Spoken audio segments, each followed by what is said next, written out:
let's start with a prayer, and then I'll tell you what we're going to do next. Heavenly Father, Divine Mother, friend, beloved God, Jesus Christ, Babaji Krishna, Lahiri Mahashaya, Swami Sri Yukteswar, beloved Master Paramhansa Yogananda, saints of all religions, humbly we bow to you all. Dearest friend Swami Kriyananda, bless us and guide us. That is the prayer that we always offer. Bless us and guide us. For we live in this world according to our own samskars, our own past impressions. And we long to be free of all of the bondage of our past karma and to be able to feel your guiding presence and have the clarity and courage to respond to it. Bless us and guide us, that we may live always in your light. Om. Peace. Amen. So, last session, just before Christmas, we finished what we had been working with, which was the final exam. We were talking about the process of leaving this body and from the point of view of consciousness. And and then we went through the astral ascension ceremony, which was really lovely. And so now we're ready to start with something new. So I thought of a topic that has been of great interest to people, and it's the question of how to live intuitively. So that's the series we're starting now, Living Intuitively. And I'm basing what I'm going to be talking to you about, and I suspect it will take us quite some many days to go through this. Many years ago, Swami Kriyananda gave a class. It may have been called How to Know and Trust Your Inner Guidance. That's a title that I've used for many years, and it may have started with him, as many things do, as everything does. He gave what to my mind was a definitive class on that subject. How to tell what is true intuition, how to develop true intuition. I took notes on it in this folder, which I've been carrying around in my life for decades, and using it as the, as the template for talking about this class. I'm on a quest to find the recording of Swami's original class.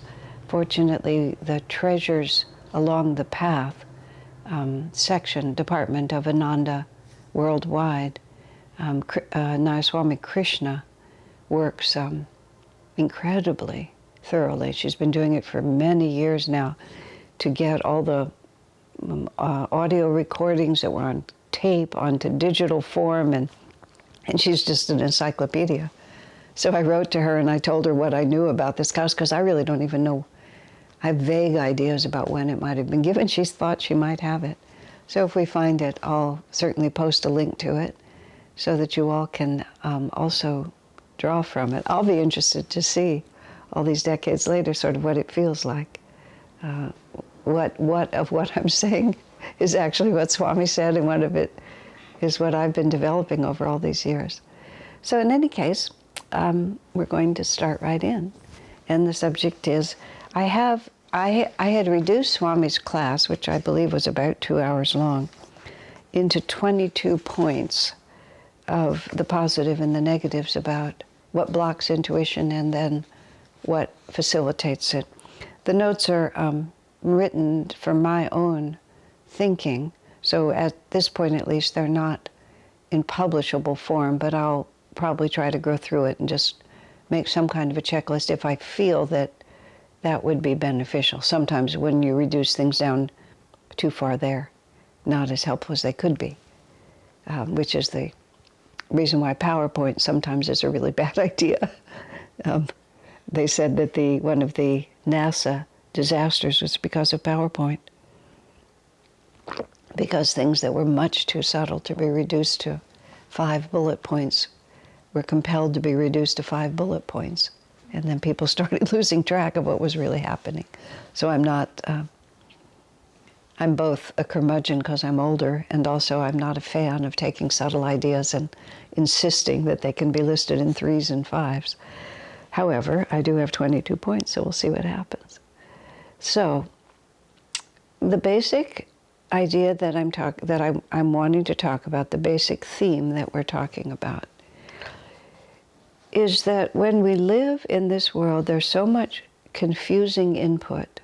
And when we live inside our own consciousness, which we all do unless we are liberated, in which case you're not listening to this class,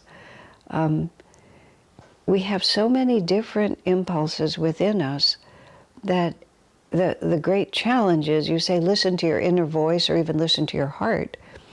But your heart speaks from many different perspectives. And our inner voice is not a voice. It's a small army of different voices that alternately compete for dominance. And depending on the day of the week or what you had for lunch, or whether you had an argument with someone close to you, or whether you're feeling a little out of sorts, or if your hormone levels have shifted for one reason or another, this, strong inner force comes, and it can be extremely persuasive. So the first premise of if we do think of how to know and trust your higher guidance, is that when we speak about the inner voice, it's a choir. It's not a soloist. At a certain point in our spiritual evolution, it becomes a soloist. But it's for most of us, there's a lot of stages as we go along. And even when we feel, and it may prove to be true, that we have actually attuned to the right voice in the choir, even what you do with it after that also has a huge influence on whether or not it works out in a way that moves you toward the light or still leads to inner confusion. Just how I feel is extremely relevant and is the core of what we're doing. But how I feel yesterday and how I feel today, just a week ago I was involved in, it was actually some issues about finances of all things, which is by no means my strong suit. I'm good at prosperity, but money per se is not something that I necessarily get really easily. I'm learning, but it's not something that I was born knowing. And I had some very clear feelings about things, which I don't have anymore, because they were how I felt, and it was relevant, and I sort of played it out for a while, and then new information came in, and that new information began to shift. And so now I'm somewhere else completely. But I've learned, mostly, to give things a little time, that if it's really a divinely inspired idea, I don't have to be in a hurry. It'll keep coming back to me. Now, everything I know about guidance I learned from Swamiji. I learned from watching him and listening to him and having him talk. I refer to this class, but it was also just from watching him over many years, so I'm going to refer to a lot of that. So, point number 1, if I'm going to go through 22 here. Point number 1 is the greatest obstacle to really understanding our inner guidance is that we are not neutral. When we are affirming our neutrality. We are affirming our surrender, and that is what we ought to do. We need to understand what the right attitude would be, and we need to constantly be measuring ourselves against what the right attitude is. We should be working with ourselves to try to make that right attitude an authentic expression of how we should feel.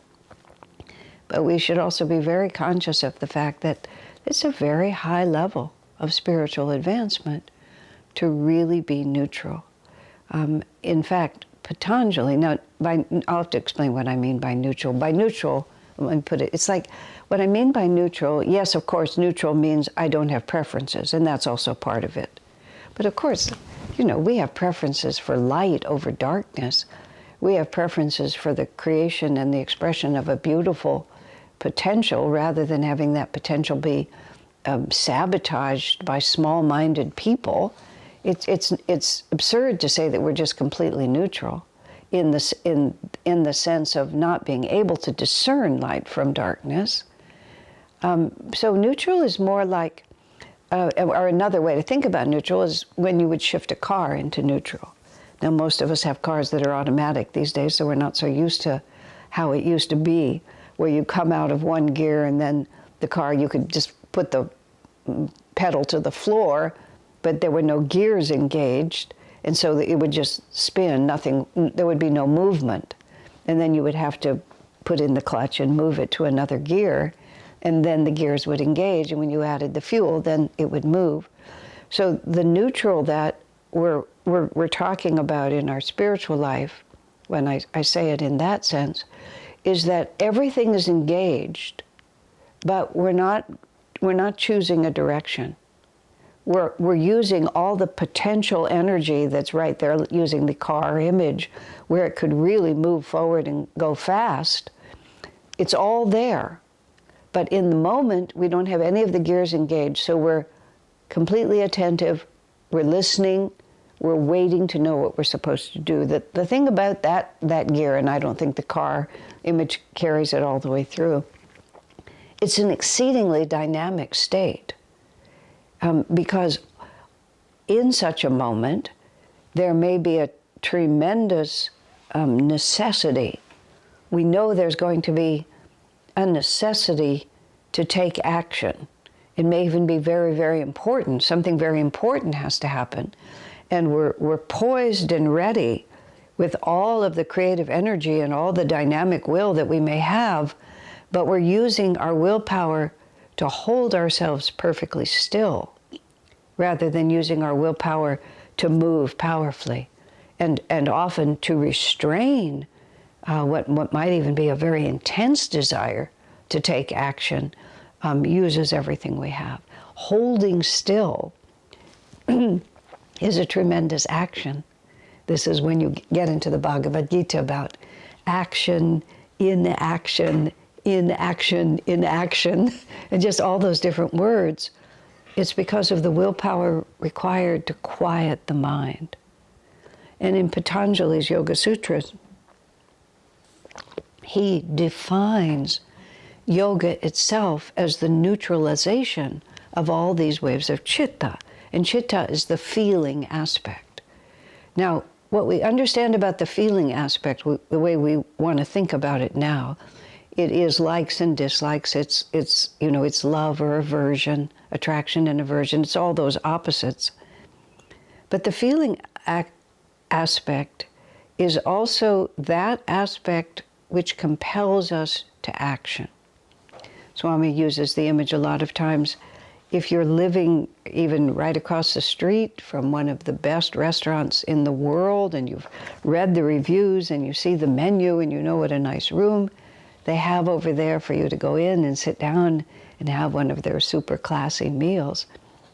But if you're not hungry, all that information is just information, because there's no compelling energy within you that makes you, that compels you to action.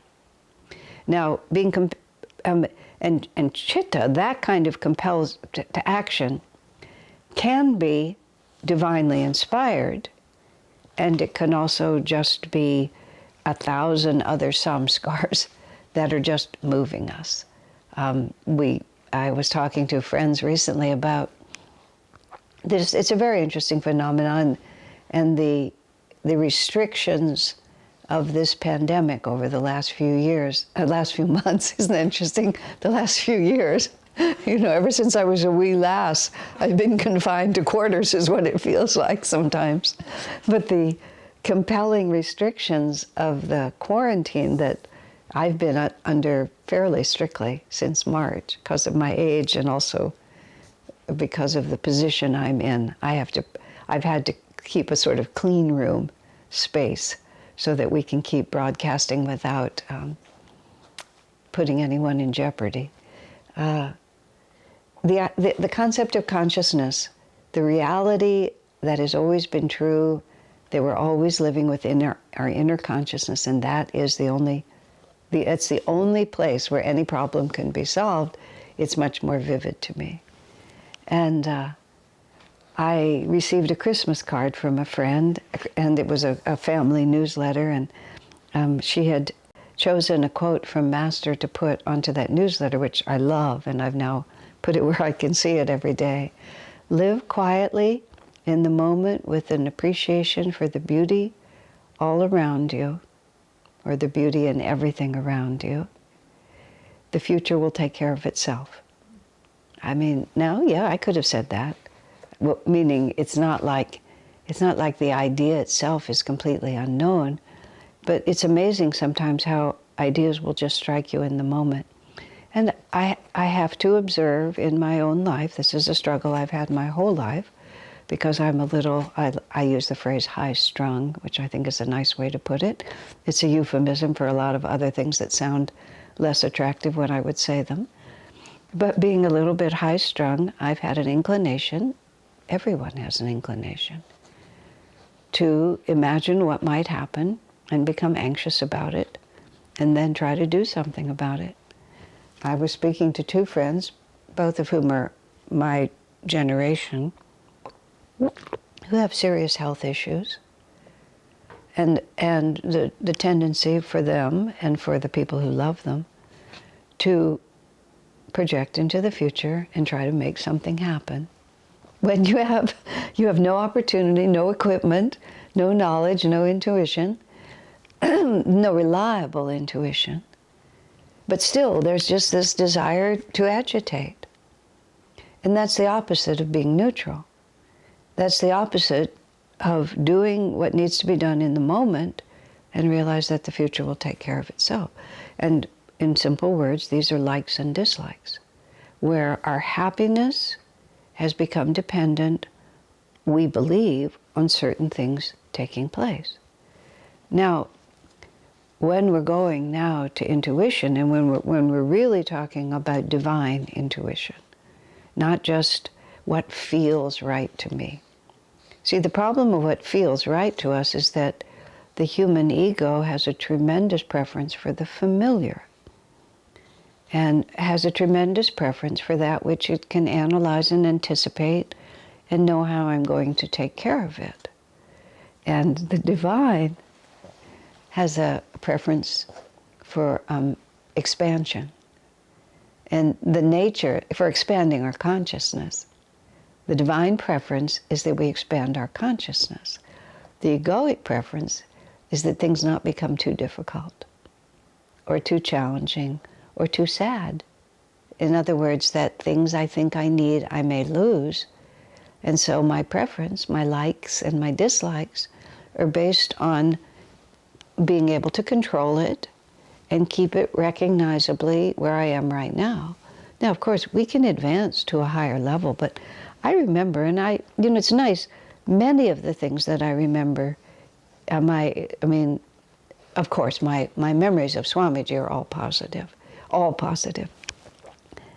But many of the things I did, embarrassing might be a simple word for it. It's sort of, that's kind of a word like high-strung. It's like embarrassing, mortifying, unbelievable that I could actually have said or done something like that. And it's true. But it's nice also because sometimes I remember things that I did and I realize I would never do that again. Look, I've grown. It's very hard sometimes to see how we grow. One of the reasons why it's hard to see how we grow is because once you become someone else, you're no longer who you were. And the one that you become is so natural to you that we often just sort of lose the cycle. We lose track of who I used to be because I'm not that person anymore, so we don't see it, we don't relate to it. But I remember actually saying to Swamiji that he ought not to use the word challenge so often because it was scary to people. It wasn't scary to people, it was scary to me. The ego, this was when I was, really there, and Ananda, just really dedicated, really doing everything I could, but I was high-strung and nervous. And the word challenge was not a good word to me. And then I hear myself now just talking very casually about challenges, just very easily and casually. And I think, why did I ever say that? But I did. I mean, one of the reasons I remember it is because Swami had this marvelous way, which is something really worth emulating, this marvelous way of not agreeing with you at all, but at the same time not rejecting you for what you said. At least that's how he would work with me. So he would listen as if my idea actually had merit. And it would only be when I would observe that he absolutely paid no attention to it after that, that I would gather what he really felt. But he never judged. He would just observe and accept and listen, and sort of, I know he projected a lot of it. He was giving me more than I was able to receive at times. But his way of thinking about it was simply, oh, look, she has something to learn. But not like, oh, boy, she has something to learn. It was, oh, okay, she's showing me what her consciousness is. She's opening her consciousness to me. Okay, let's see what we can do with this. You know, just like these are the ingredients. It's fun to cook if you can make a grocery list and you go to the best stores and you buy all the best ingredients and then you make the perfect meal. I also think it's great fun to just open the refrigerator and the cabinets and like, what is dinner? What's in here? And there's no judgment about what is and isn't in there. It's just like, we have to make dinner and this is what's in the cabinet, so this is what we're going to do. And that's how Swamiji was always working with us. We need to make a saint, because that was his job, was to turn us into saints. And these are the raw materials. So we're going to have to find a recipe for sainthood based on what's already in the refrigerator. So when I would say, incomparably amusing in retrospect, idiotic things to him, he would just observe it as just one more ingredient that we were just going to have to somehow, one more thread, if you want to think of it, weave into the tapestry that was eventually going to be pure light. So my aversion, my anxiety about being challenged too far was a part of my nature. So I had a tremendous preference for intuitions that would not be too hard to follow. Now, the thing we have to understand also about intuition and why the likes and dislikes are such a big deal is that it's not as if, let's see, now nowadays you don't really have radio in the way you used to, although I guess it still exists. I hear it in the car. I listen to NPR in the car. And whatever program is on at that particular time when I'm in the car, that's the only one that I can listen to. I'm sure I could hook up my phone and do something, but I don't. So in other words, I have the feeling that there's only certain times when certain ideas are going to be projected. There's certain storytelling that I like. There's some science programs that I find interesting, you know, blah, blah, like that. Too much politics I don't care to hear. But at certain times, certain information will be projected, and at other times I'm out of luck.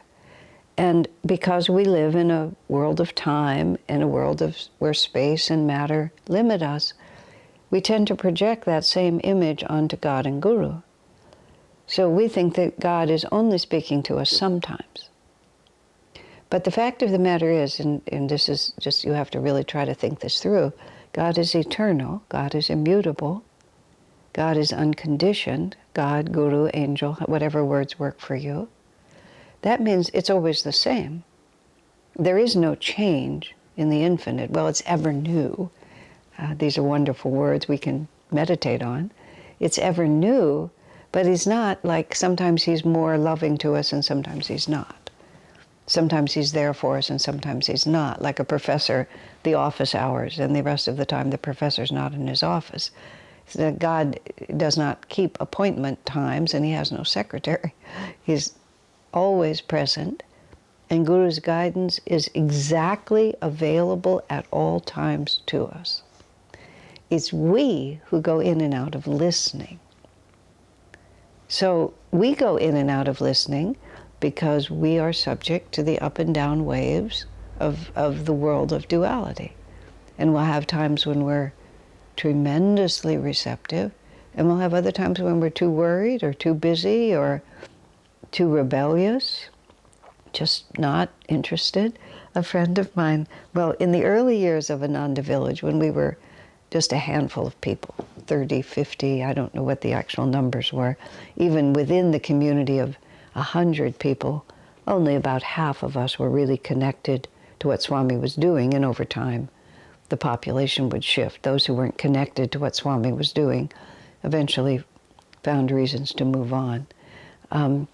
They were good people. It's just it wasn't their destiny. So, and we all lived together on this land together. We all knew each other's business all the time. Many of us did not have automobiles. We had no money. There was no place to go. So we were just always there. And when events would happen, that core group would always be present. And one night, Swami himself gave a Kriya initiation. He was the only one at that time who did. And one of the core Ananda members just didn't show up. And in the isolated way that we lived, even in our own homes, without telephones or anything like that, a person could become very sick and no one would know. So Swami was very concerned that this man had not shown up for the initiation. So he asked me to go the next morning and knock on his door and just make sure he was okay. So I knocked on his door. He was a friend. I said, we all noticed your absence last night. Swamiji was concerned. He sent me over to find out why you didn't come. This man, God bless him, absolutely straight shooter. He never pretended. He said, I didn't feel like bowing down to the gurus last night. Just like that. I said, oh, okay. Because it was truth. You can speak as long as it's true. I don't care what you say. It's always been my philosophy. I don't function well if I don't get the truth, but if I get the truth, that's just one of the ingredients in the refrigerator, and we're just going to work with it. Learned it from Swami. So I went back to Swami and I told him. Swami laughed. He said, yeah, I understand that. I feel that way sometimes myself. And it was just like, yeah, that's just who he is. That's just what we're going to do. So there are times when I don't really want to know what the guru wants. I just want to know what I want, like that. Fortunately, wanting to know what the guru wants is a stronger impulse in my life and that man's life. But there are days. But that doesn't mean that the guru has stopped speaking to us. It just means, like little children, when you don't want to know something, you'll start making noise and putting your hands over your ears, like that, so that I won't have to hear what you're saying to me. Or like little babies, if they cover their eyes and they can't see you, they think they've become invisible. But the guru is like the tambura and the Indian music, exactly. It's just always playing. So divine intuition is not hard to hear from the divine side. The divine intuition is hard to hear from the human side because we're always moving in and out of our attunement. And what moves us in and out is the duality that we ourselves live with. This is what I want today, but that's what I want tomorrow. This is what I'm afraid of today, and this is what I have to do tomorrow. We prefer to stay in something that we feel we can control, that we understand, and that's preferably familiar. And yes, of course, even I mean, something big and hard happens, it's an opportunity. And what God wants is for us to grow. So if we're constantly trying to get God to tell us that it's okay to stay small, there's really not much he can say. It's like when I say to Swami, don't use the word challenge. He can look at me and be very loving and sympathetic, but he actually literally has nothing to say.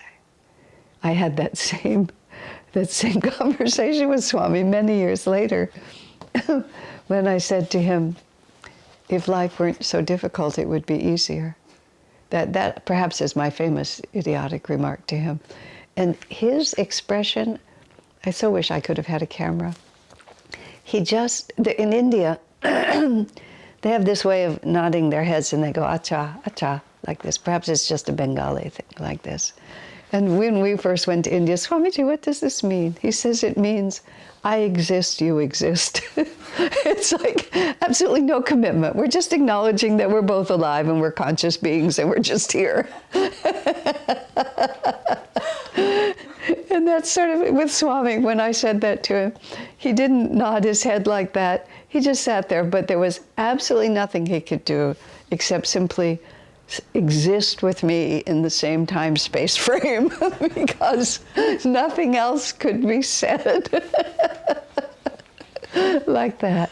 He had much that he could have said, but I had put my hands over my ears and I was making noise, so I didn't have to hear him. So that's the first obstacle to hearing guidance, is that our ears are closed. So what we have to do is we just have to open our ears, and that's where we'll start tomorrow. God bless you, my friends.